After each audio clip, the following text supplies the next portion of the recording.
Right moving on Telugu రాష్ట్రాల్లో పలు చోట్ల స్వల్ప భూ ప్రకంపనలు వచ్చాయి. ఇవాళ ఉదయం 7:27 కొన్ని సెకండ్స్ పాటు భూమి కంపించింది. దీంతో ప్రజలు భయాందోళనకు గురయ్యారు. ఇళ్ళు అపార్ట్మెంట్స్ నుంచి బయటకు పరుగులు తీయవలసి వచ్చింది. తెలంగాణలోని ములుగు జిల్లా మేడారంలో ఈ భూకంప కేంద్రాన్ని గుర్తించారు. దీని తీవ్రత రెక్టర్ స్కేల్పై 5.0గా నమోదైంది. ఈ మేరకు హైదరాబాద్లోని CSIR NGRI శాస్త్రవేత్తలు వెల్లడించారు. భూకంప కేంద్రం నుంచి 225 కిలోమీటర్ల పరిధిలో ఈ ప్రకంపనల ప్రభావం కనిపించింది.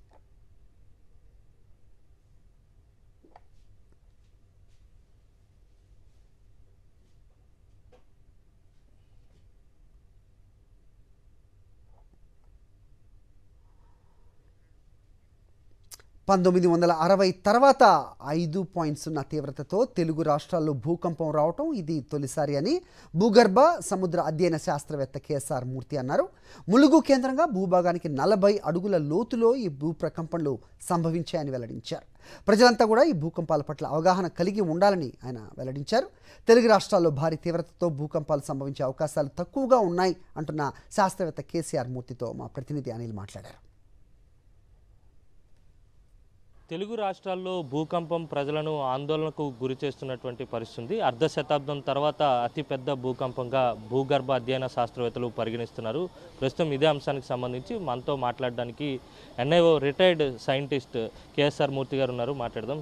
సార్, భూకంపం తీవ్రత ఏ విధంగా ఉంది, ఏ ప్రాంతాలపై ఉంటుంది, ఆ ప్రాంతాల్లో ఏమైనా నష్టం జరిగేటువంటి అవకాశం ఉంటుందా, ఎంత లోతులో భూకంపం సంభవించింది?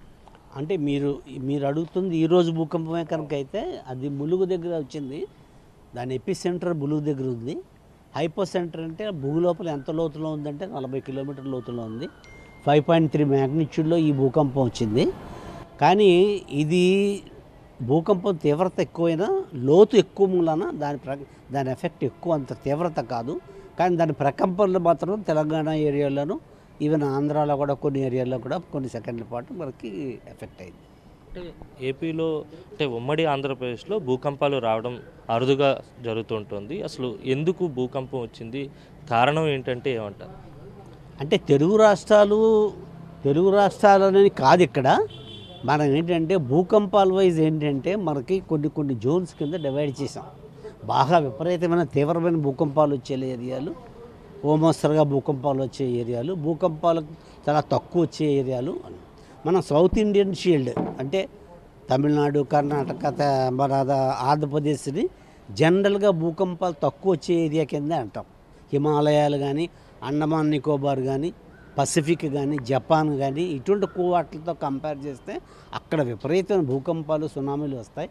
మనకి హిందూ మహాసముద్రంలో కేవలం అండమాన్ సుమిత్ర దగ్గర 2004లో వచ్చింది. అక్కడ ఒక ట్రెంచ్ యాక్సెస్ సబ్డక్షన్ జోన్ ఉండడం వలన అక్కడ ఎత్తుకోకి వచ్చింది. కానీ మిగతా ఈ సౌత్ ఇండియన్ షీల్డ్లో మాత్రం భూకంపాలు తక్కువ ఉంటాయి. కాబట్టే ఇది జోన్ వైజు భూకంపాలు తక్కువ వచ్చే జోన్ కింద ఇన్నాళ్ళు మనం డిఫైన్ చేసాం. భూకంప తీవ్రతను బట్టి ఇక్కడ ప్రకంపనలు తర్వాత ప్రకంపనలు ఉంటాయి. 2004లో సుమిత్రాలో ఎర్త్క్వేక్ వచ్చిన డిసెంబర్ 26 వచ్చినప్పుడు ఆ తర్వాత ఆఫ్టర్ షాక్స్ అని కొన్ని నెలల పాటు వచ్చాయి, కొన్ని వేలకు వచ్చాయి. అంటే ఇంచేత ప్రాథమికంగానే ఆ భూకంపం చాలా తీవ్రత ఎక్కువ. భూకంప తీవ్రత ఎక్కువైన కొద్దీ ఆ వచ్చే ఆఫ్టర్ షాక్స్ ఎక్కువ ఉంటాయి. ఇది చాలా చిన్న భూకంపం కాబట్టి ఇంకా దీని మూలాన మళ్ళీ ప్రకంపనలు, ఆ భూకంపం వచ్చినప్పుడు మాత్రం ప్రకంపనలు వచ్చాయి.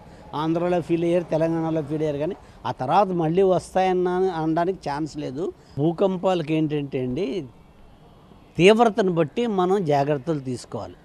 తీవ్రత బాగా ఉన్న హిమాలయన్ రీజియన్ అయినా సరే, లేకపోతే పసిఫిక్ ఏరియాలు కానీ, జపాన్ ఏరియాలు కానీ, అక్కడ నిత్యం భూకంపాలు, సునామీలు జపాన్ ఏరియా అయితే వస్తాయి. కాబట్టి పసిఫిక్లో అక్కడ నిర్మాణంలోనే జాగ్రత్త చాలా తీసుకుంటారు. భూకంపాలకు తట్టుకోగలిగే నిర్మాణాలు కడతారు. ఇప్పుడు ఇక్కడ మనం ఏంటంటే ఎక్కడైనా డ్యాములు కానీ, రిజర్వాయర్లు కానీ ఏమైనా కట్టినప్పుడు ఆ ఏరియా యొక్క భూకంప తీవ్రత, భూకంపాలు వచ్చే అవకాశాలు అవన్నీ త్వరగా స్టడీ చేసిన తర్వాతే ఆ స్పాట్ని డిసైడ్ చేస్తారు. అటువంటి జాగ్రత్తలు తీసుకోవాలి. ఇప్పుడు ఇంకోటి ఏంటంటే, ములుగు లాంటి ఎర్త్క్వేక్లు తరచూ వస్తే మాత్రం ఏంటంటే చుట్టుపక్కల ఏరియాల్లో ఏమైనా బాగా అర్బన్ డెవలప్మెంట్ ఉండి మల్టీ స్టోరీ స్ట్రక్చర్లు అవి వచ్చి అపార్ట్మెంట్లు వచ్చేసే అంటే మాత్రం అదేనా ఎప్పుడన్నా ఫ్యూచర్లో మళ్ళీ ఇంకా ఇలా వస్తాయి అంటే తప్పితే మనది జనరల్గా తక్కువ భూకంపాలు వచ్చే ఏరియా కాబట్టి ఆ ప్రమాదం మనకి ప్రస్తుతానికి లేదు. ఇది మొత్తం మీద ఈరోజు ఉదయం వచ్చినటువంటి భూకంపం వల్ల మళ్ళీ ప్రకంపనలు వచ్చేటువంటి అవకాశాలు చాలా తక్కువగా ఉన్నాయి. ఎందుకంటే సుమారు 40 కిలోమీటర్ల లోతులో భూమిలో భూకంపం వచ్చింది కనుక దాని తీవ్రత కూడా చాలా తక్కువగా ఉండేటువంటి అవకాశం ఉంటుందని సముద్ర అధ్యయన శాస్త్రవేత్త కేఎస్ఆర్ మూర్తి చెప్తున్నటువంటి పరిస్థితి. భూగర్భ సముద్ర అధ్యయనాల్లో ఒక పుస్తకాన్ని కూడా ఆయన రాయడం జరిగింది. అందులో చాలా సూచనలు ఉన్నాయి. అలాగే శాస్త్రవేత్తలు ఇచ్చేటువంటి సూచనలు ఎప్పటికప్పుడు పాటించి తగు జాగ్రత్తలు తీసుకుంటే కనుక ఇబ్బంది ఉండదని చెప్పి ఆయన చెప్తున్నటువంటి పరిస్థితి. వీడియో జర్నలిస్ట్ రమేష్ రెడ్డితో కలిసి అనిల్, సాక్షి టీవీ, విశాఖ నుంచి.